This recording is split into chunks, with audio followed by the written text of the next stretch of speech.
When did my beloved RV become a pawn in a federal investigation? And could a neighborhood tyrant's downfall finally spark the summer adventure I've been dreaming of? As I stood there, mouth agape, and my hand instinctively reaching for my trusty wrench, it struck me how delightfully ridiculous this was.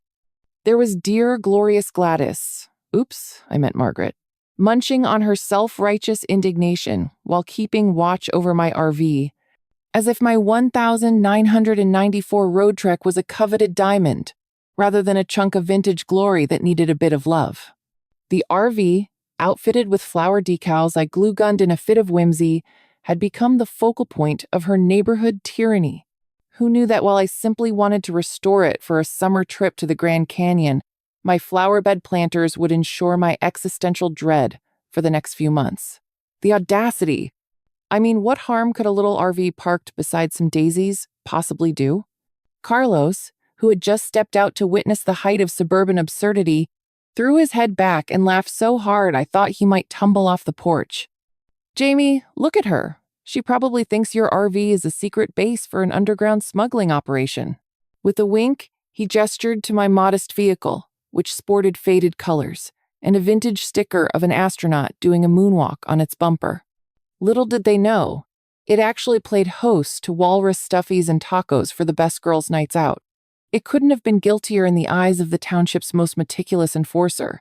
Sensing the impending doom, as if my RV had committed treason against HOA bylaws, I slammed my hand on the roof like Captain America, vowing to defend my metal chariot against all odds.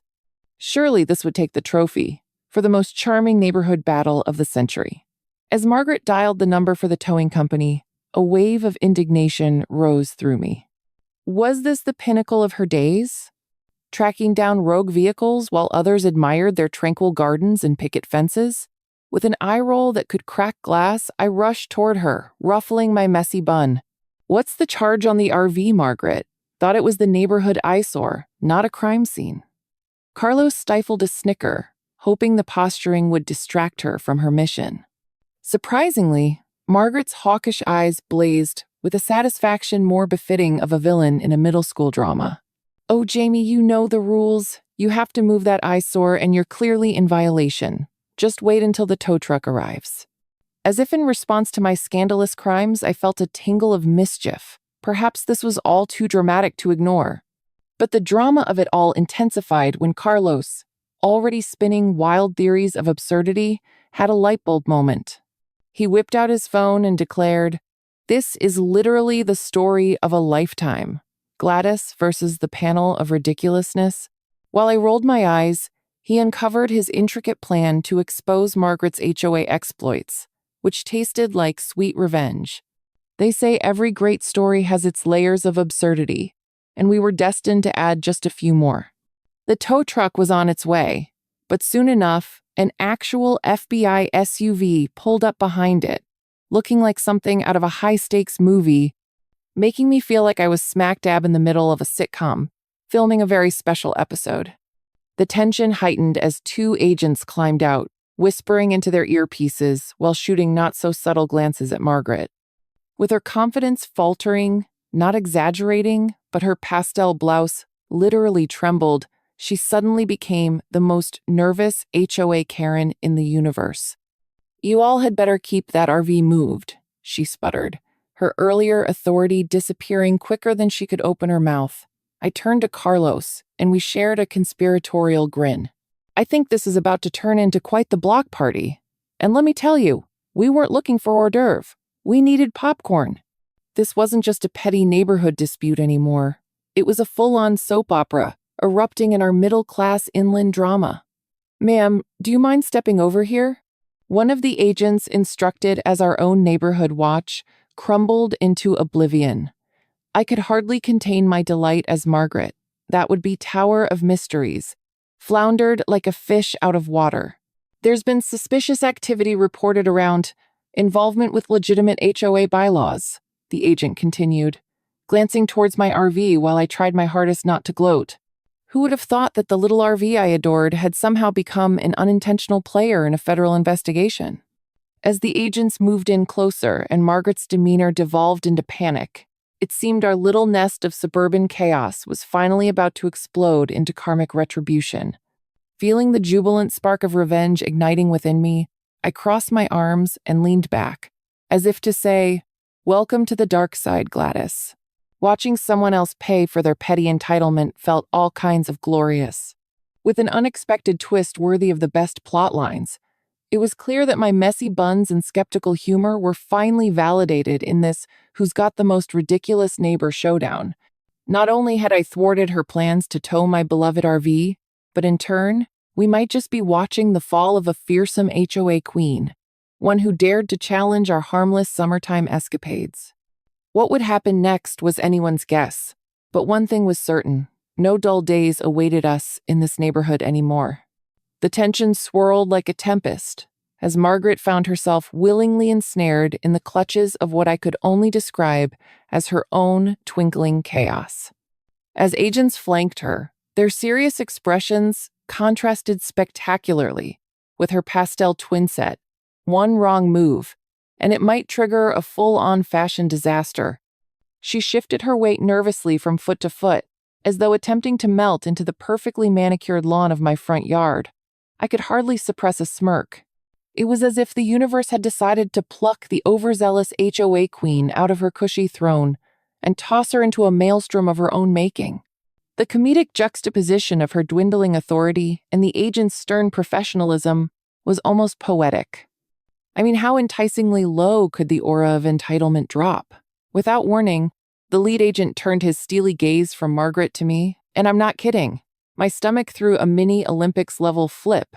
"Miss Thompson," he began, using a mock serious tone that made him sound like he was about to unveil the season's newest plot twist. "Can you tell us why you've been targeted by the HOA for what appears to be the unsanctioned parking of your RV?" Surprise was an understatement, and I feigned a gasp mixed with exaggerated indignation, channeling my inner soap star. "Oh, surely it couldn't be because of the delightful flower decals. It's pure art hung out to dry on wheels." Carlos nearly doubled over beside me while I leaned into the role, loving every second, as I unleashed my most dramatic self. In a hushed whisper that sounded suspiciously like a combination of disbelief and a hint of confusion, Margaret attempted to regain her footing. "This is absurd!" she exclaimed, flicking her finger in the air, as if summoning a magical spell to undo the chaos surrounding her. "I have done nothing wrong." Oh, the irony was thick enough to cut with a buttery knife. I could barely prevent myself from rolling onto the ground with laughter. "Seems you're involved in quite a bit of, unsanctioned query regarding neighborhood regulations." The agent replied with a smirk that clearly said he was enjoying the show as much as I was. It was truly the cherry on top of my delightful Sunday of neighborhood chaos.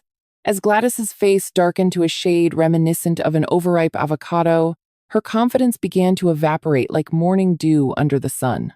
I couldn't help but imagine what was going through her mind. Did she picture herself surrounded by a band of rebels, dressed in floral PJs armed with garden rakes, marching on her meticulously organized life? The hilarity of her plight was almost too much to bear as the second agent, now using the same blend of good cop, bad cop tones, began asking her about the origins of her stringent HOA bylaws. I could hardly believe it. Here lay the secret weapon against her toy soldier reign: compliance issues. In my wildest dreams, I had never thought a little RV could bring down the wrath of federal justice, or at least shake up the Perkins Lane HOA into a whirlwind of committee meetings debacles. Carlos, now fully reunited with his journalistic spark, waved his phone in my direction, willing me to focus back on our newfound task of gathering intel nestled snug within the chaos. "You don't just let the FBI drop by and not collect some dirt," he declared, his voice laced with fueled ambition. I nodded, suddenly feeling like I had been cast as the sidekick in an action movie. The stakes were high, the laughs plentiful, and our small-town drama had exploded into an entire season of outrageous episodes. I steeled myself to interject.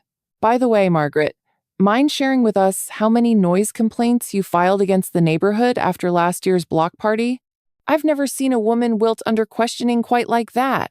Unbelievable," she sputtered, waving her arm dismissively as she stumbled to regain her air of importance. I don't have to answer any of this, but the mere thought of being berated by a government agent while clutching her steno notebook was pure logo for the front cover of the neighborhood newsletter, and some part of me audibly giggled. Then the pièce de résistance hit me harder than the leftover wedding cake at a poorly executed reception. "Oh, I'm so sorry, Gladys. Does that mean you'll be taking down the 30 ibuprofen ad on the corner of Maple Street while you're at it?" Snickers erupted from the crowd of neighborhood spectators. And oh yes, it felt like that triumphant chorus of bittersweet victory resonated through my very being. As I stood there brewing thrill alongside Carlos, life threw us a plot twist I never saw coming. Margaret was not done just yet. "This is all a hoax. You people have alienated me. You'll be sorry when the truth comes out," she barked.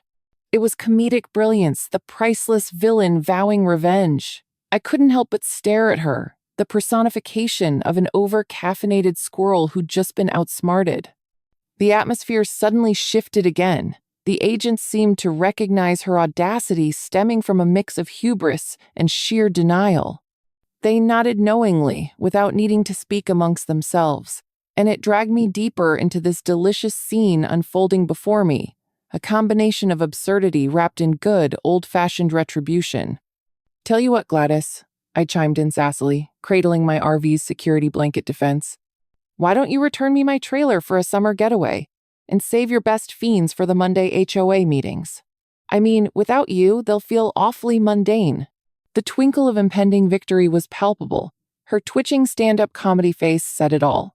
This predicament longed for an encore performance, as hopes for the most outlandish neighborhood gossip whirled around us. What awaits Margaret now? I wondered aloud to Carlos, and we both leaned in for the next groundbreaking move. Would this installment of our neighborhood soap opera witness the full bloom of karma against the HOA reign? Time, twisted plot lines, and a retro RV might finally conspire to guide the narrative well beyond our wildest expectations. With every second, it felt as though Margaret's carefully constructed world was unraveling at the seams.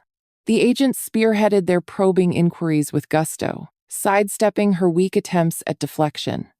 I basked in this eccentric courtroom drama that had unexpectedly invaded my neatly arranged suburban life.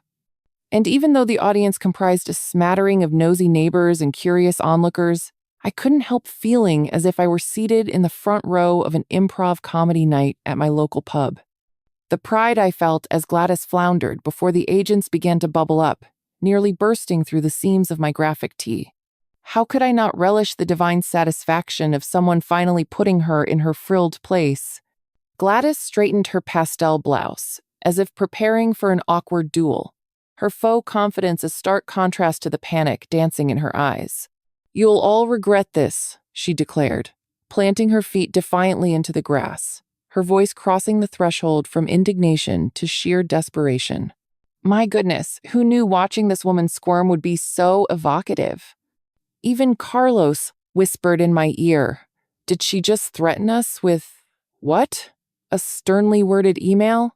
I felt a snort of laughter bubble out of me, contained only by the sheer ridiculousness of Gladys attempting to reclaim her authority amid a sling of blunders that everyone was relishing.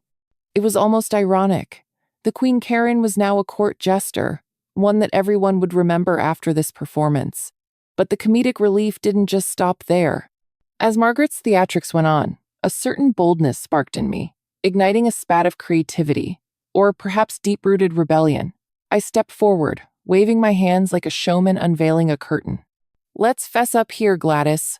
Did you ever think that your never-ending complaints inspired a level of creativity reserved for Broadway shows? I can almost hear the casting directors as they sip their lattes. Don't you think they deserve some credit for putting this little production together?" Oh, the gasps from my neighbors were almost music to my ears. The anticipation hung thick as they rallied behind my words. One of those, finally, someone's doing something, moments that resonated through the crowd. "Oh, please, drama is for the stage, not for the driveway," Margaret retorted, but her words fluttered weakly, landing like a deflated balloon at a child's birthday party. after all the sugar had been consumed.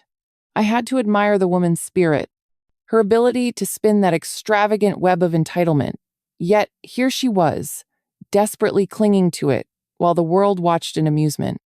The FBI agents, meanwhile, stood steadfast in their mission, and I suppressed a grin as Spencer glanced sideways, his expression a mix of bewilderment and suppressed laughter. This was truly the stuff of neighborhood chronicles. If we survived this unhinged episode with our sanity intact, I was sure it would become folklore among the residents. Each question volleyed at Gladys was a further nail in the coffin of her undeterred ambitions. My heart thudded in anticipation as her attempts at explanation whirled into a comical tornado of half-truths twisted together with sheer projection. "I'm merely enforcing the rules," she protested, but I could almost hear the collective eye roll from the crowd. Carlos, encouraging me from a distance, clutched his phone like it was the Holy Grail, boldly documenting every moment as if he were capturing an epic turning point in a reality series. "When HOA enforcers go wild," he murmured, capturing the absurd essence of the moment, while I pondered just how deep each rabbit hole might go, until Gladys finally faced the absurdity that was her saga.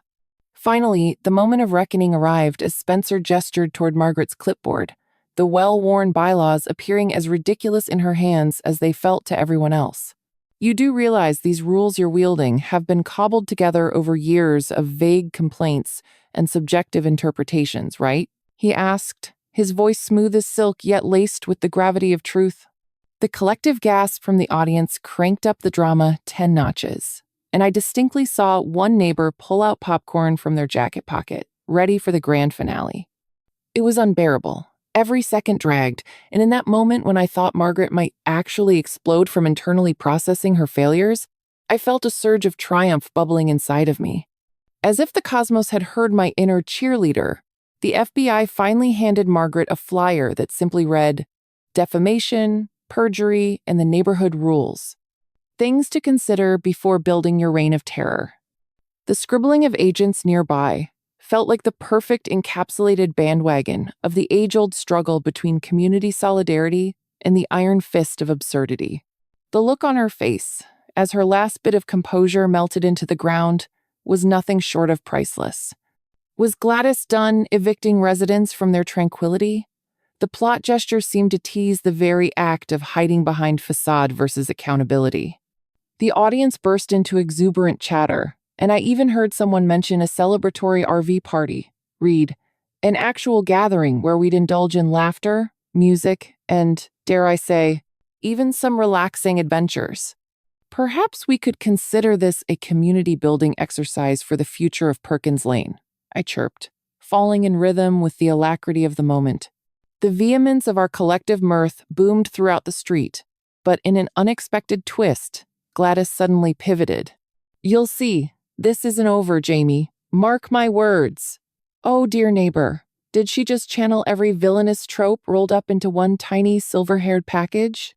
Today, however, she was merely another casualty in this ongoing saga of suburban virtuoso, and I couldn't help but wonder how this querulous ebb of reasons would evolve. Was this a battle won? Or merely the first act of an unpredictable sequel in the HOA drama? Only time, and perhaps some more questionable bylaws, could clarify. As the sudden burst of laughter and chatter reverberated down Perkins Lane, I relished the sweet taste of victory. It was surreal, really, watching Gladys Merriweather, the unwavering enforcer of HOA bylaws, go from a self-righteous queen to an unwilling court jester in mere moments. Carlos, still recording the spectacle with gleeful abandon, nudged me, a wild grin splitting his face. "I can't believe we may need to erect a statue in your honor. Jamie Thompson, slayer of the HOA dragon." His voice rose an octave with each word, a testament to the absurdity of the situation. I found myself chuckling at the thought, imagining a bronze figure of a curly-haired rebel standing triumphantly over a clipboard, Gladys's clipboard, of course. Gladys, however, hadn't quite processed her stunning defeat. Still clutching that clipboard as though it were a life vest, she eyed the gathering crowd with a mixture of disbelief and indignation. "You think this is over?" she snapped. her sharp tones slicing through the air like a poorly aimed dart. The way her tightly pulled bun quivered in her fury was somehow both hilarious and tragic. "You have no idea who you're dealing with. You'll regret this, I assure you." I couldn't wait to see how she'd spin this latest episode into the neighborhood villain narrative she adored. A ballad of her own missteps, if you will, set to the bombastic rhythm of her own heart. The agents exchanged amused glances, probably noting the absurdity of a woman who thought she could reign supreme over fated bylaws. What a comedy of errors it was. One of the agents, a tall man named Spencer, with an amused smirk, leaned closer and quietly said, "You didn't happen to write a bestseller on these do's and don'ts, did you? Because we might have an outstanding case of literary misconduct here." My stomach ached from laughing as I imagined Gladys trying to explain to some confused readers how her absurd rules regarding mailbox colors and lawn heights had taken on a life of their own in the world of literature. Her expression morphed to rage, but it felt as if she was drowning in the chaos she'd crafted. With each misguided retort flailing from Gladys's lips, the exuberance of the crowd only increased. They were my fellow veterans of the small injustices that she upheld with glee. I felt empowered by the sense of unity swelling around us. From across the lawn, I saw a few neighbors high-fiving. One even declared, "I think we should host a block party to celebrate our collective win against the tyranny of pastel-obsessed bylaws." As if on cue, a cheer rose up from the assembled crowd, filled with a buoyant, rebellious energy. Suddenly, Gladys was outnumbered not only in light-hearted jest, but also in sheer community spirit, and the reality started dawning on her that maybe, just maybe, things were about to change. As if sensing her impending downfall, Gladys clutched her clipboard and made a hasty retreat down the driveway. But not before Carlos shot out one final barb. "Don't forget to file your complaints in triplicate, Gladys. We wouldn't want to break any rules while you're on the run." The roar of laughter was like thunder, and I felt an exhilarating rush.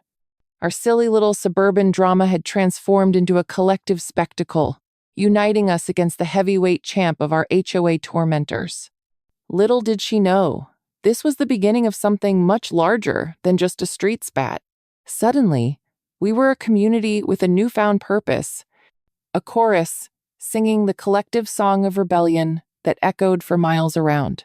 As the laughter subsided and people began to mingle, celebrating the words that finally escaped our throats, I spotted Carlos eagerly explaining the entire situation to Palmer, an elderly resident who had fervently avoided conflict up until now. "You wouldn't believe it, Palmer. They had her cornered like a mouse at a cat convention. You should have seen the look on her face."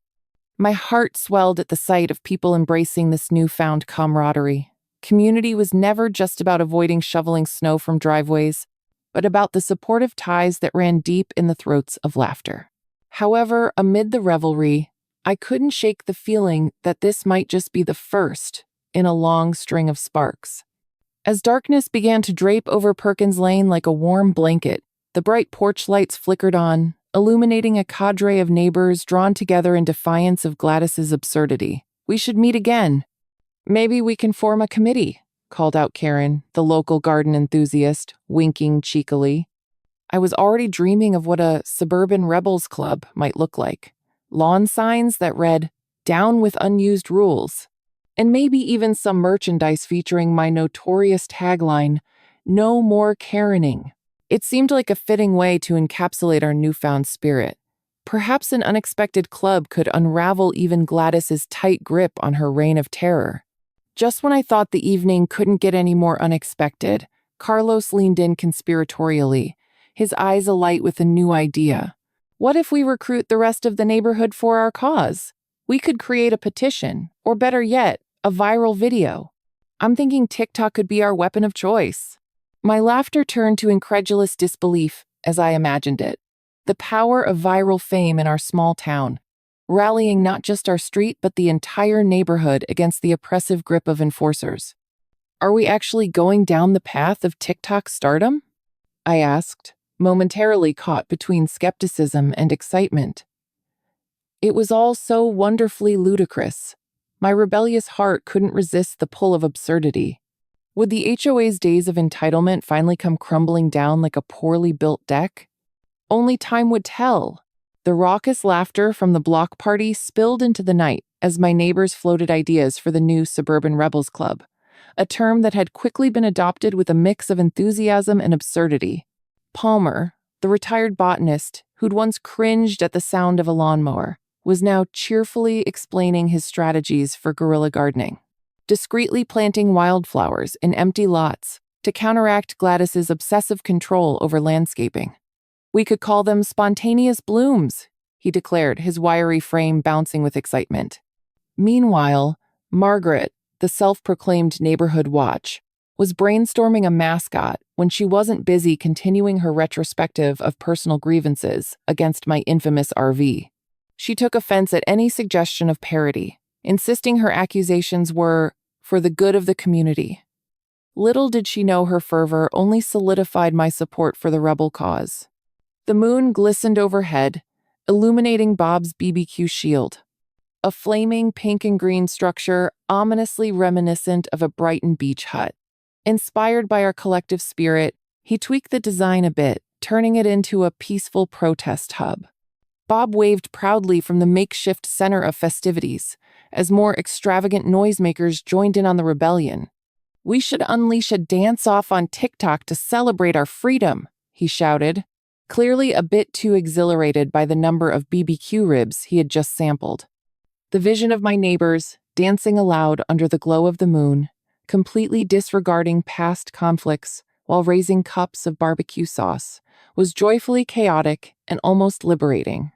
Wouldn't it be hilarious if the HOA ended up issuing fines for the resounding impressions of joyous spirit? As they all clamored, I couldn't hide my grin.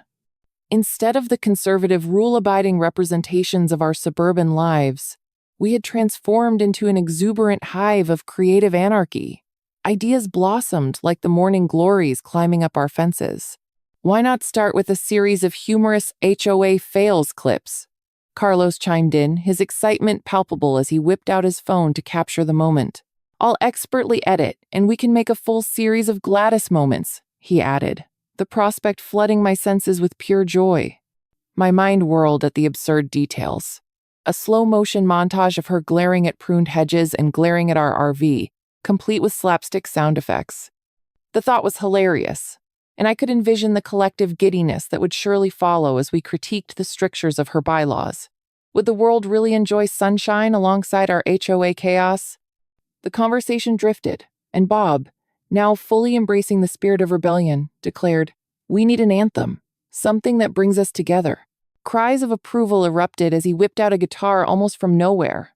I began to strum along with him, improvising a hilariously tuneful rebel song about fighting HOA regulations, intertwined with lines on how wildflowers should overtly dominate manicured lawns. "Forget your clipboards, remember to dig up the weeds," I belted, noting how some neighbors bounced into tune while others just stared in bewilderment, uncertain whether to join or roll their eyes. Margaret attempted to silence the cries with berating comments, but it only elevated the hilarity. Who knew that chaos could feel this liberating? As the twilight turned into night, the momentum of our spontaneous revolt picked up speed, drawing even the most reluctant neighbors into our delightful chaos. The laughter echoing up and down Perkins Lane brought strangers together, and I realized how much had changed since Gladys's reign of clipboard terror. No one seemed to mind forgetting about lawn clippings or mailbox regulations. Instead, they were cheering for progress in community spirit. Suddenly, it felt less like a rebellion and more like a renaissance. A resurgence of spirit, ignited by the betrayal of outdated bylaws, and a charmingly rogue RV enthusiast like myself, complete with curly hair and all. We didn't know it yet, but our viral fame was ripening as neighbors tentatively began sharing our antics on social media. Live streams of the dance-offs, along with quick clips of Carlos's offbeat commentary, flooded our feeds. Little hashtags like RV Revolt and Gladys Who began circulating, resonating with other communities who had endured similar HOA battles. The peaceful protest I never dreamed of turned into a movement, and with each share and like, the magical elation of that night grew. "We need to ride this wave," I shouted. my heart swelling with the thrill of possibility. The collective energy surged, as if we had tapped into something deep within us all, a desire for belonging, connection, and a hearty dose of rebellion against the mundane. Who knew that it would all start with a mishap involving a sting operation, one that now paved the way for unimaginable feasts of laughter and joy? By the time the night wrapped up, it became increasingly clear that we were no longer just neighbors, but a united force, ready to stand together against any future abuses of the HOA's misplaced authority. As I gazed around at smiling faces, a spontaneous idea struck me. Why not throw monthly gatherings just like this? Potlucks, challenges, and spirited discussions about community rights. The applause resonated through the air, and I hardly noticed my cheeks hurt from beaming so wide. How was it that one dramatic moment could kick off a whirlwind of neighborhood solidarity? My antennae buzzed with delight as Carlos clapped me on the back, a conspiratorial wink lighting up his eyes. Let's show Gladys that this rebellion is just getting started. Would she be able to resist the tidal wave of festivity and camaraderie we had unleashed upon Perkins Lane? Only time would tell. As the night wore on, the laughter continued to echo through Perkins Lane, and the neighborhood barricade of laughter and revelry solidified our unity against Gladys and her pinched ideals in pastel blouses. It was a motley crew that owned the night. There was Mrs. Hargrove performing an impromptu spoken word piece about overgrown hydrangeas, expertly dissecting Gladys's tragic misunderstanding of natural beauty. Ladies and gentlemen, let us not forget that nature is wild, chaotic, and free, just like our spirits, she exclaimed, and her vivid gestures drew cheers and whoops from the crowd. I glanced over at Carlos, who had set himself up as a self-appointed cameraman in the melee. He filmed all the wild antics while managing to keep a straight face, only to crack up in bursts when someone spontaneously joined in the chaos. The beauty of this makeshift community was how it embraced absurdity without any of the usual suburban decorum. This was no HOA meeting. This was a neighborhood jubilee. The sun reluctantly pulled away from its nightly duties, but the spirit of our suburban resistance was just getting warmed up. Inspired by the growing shenanigans, I hatched a plan, a neighborhood talent show, daring, hilarious, and utterly unpredictable. I propose we showcase our talents in an HOA roast night, I proclaimed, envisioning the piercing gray eyes of Gladys as Carlos expertly narrated her past exploits with a comedic flair. We'll honor her reign of terror while we laugh, cry, and maybe perform interpretive dance versions of all the ridiculous things she's done. The idea conjured a chorus of spirited approval as my neighbors gathered closer, and I could see the spark in their eyes, the chance to fight back, to reclaim their yards, laughter, and dignity while donning a poise of defiance had never felt so invigorating. Planning commenced right away, bolstered by enthusiasm and a few well-placed cans of soda. The following week, every household would submit talents, weird skills, and any outrageous stories involving the infamous HOA, with a trophy for the best roast. As I scribbled ideas in my notebook, I caught sight of old Mr. Watkins in the corner slowly folding paper into tiny helicopters to represent history's most ineffective surveillance drones. With an ear-to-ear grin, I resolved he would be my first interview for the upcoming talent show. The anticipation grew like a wildfire.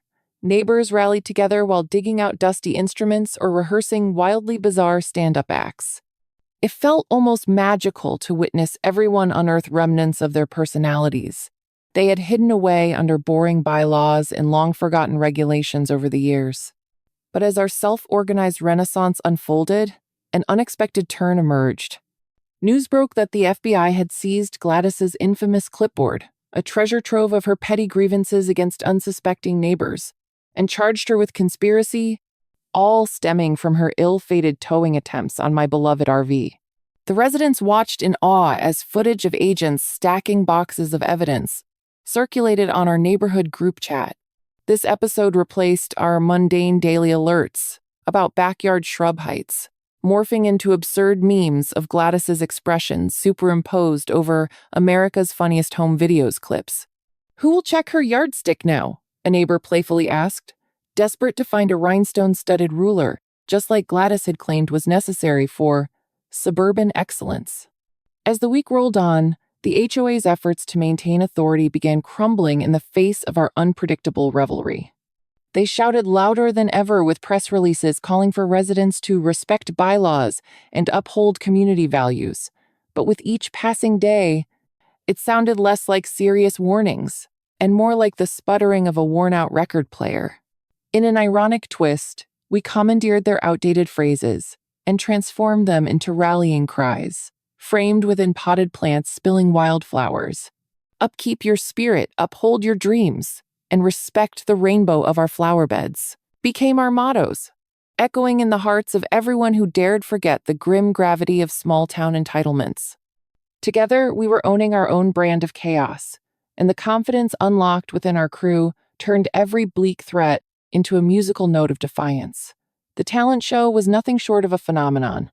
Laughter filled the park, creaking benches held the weight of our contagious joy, and families congregated like they'd been waiting for this escape from monotony all along. A giant trophy made out of plastic cups, the grand prize, was won by Carlos and Mr. Watkins in a duet act, portraying their crisis under Gladys's disdain. "We're just trying to live life large while she plots around," they sang, their voices blending humor with hearty laughter. Each performance, accompanied by cheering and jeers, chipped away at the last vestiges of Gladys's rigid rule. Attendees even started pairing their moves with quirky dance-offs, reminding everyone just how absurd it was to live under the watchful eye of someone who'd been drowning under her ego all along. Little did anyone know that it would only take one unruly RV, one quirky resident, and one sticky situation to kick this incredible rebellion into high gear. In the whirlwind of celebration, another ripple surged through our community, an undeniable interconnectedness ignited by ridiculous circumstances. Who knew suburban life could become so engaging? As the night deepened, I stood at the front soaking it all in, laughter drifting on the soft breeze, my messy hair tousled in the wind, and knowing I had rallied a crew tired of submission to goblins cloaked in HOA suits. The sun might have set, but the spirit in Perkins Lane shone brighter than ever. "Without our collective spirit, what would we be?" I shouted, arms wide, urging my neighbors to rise in joyful agreement.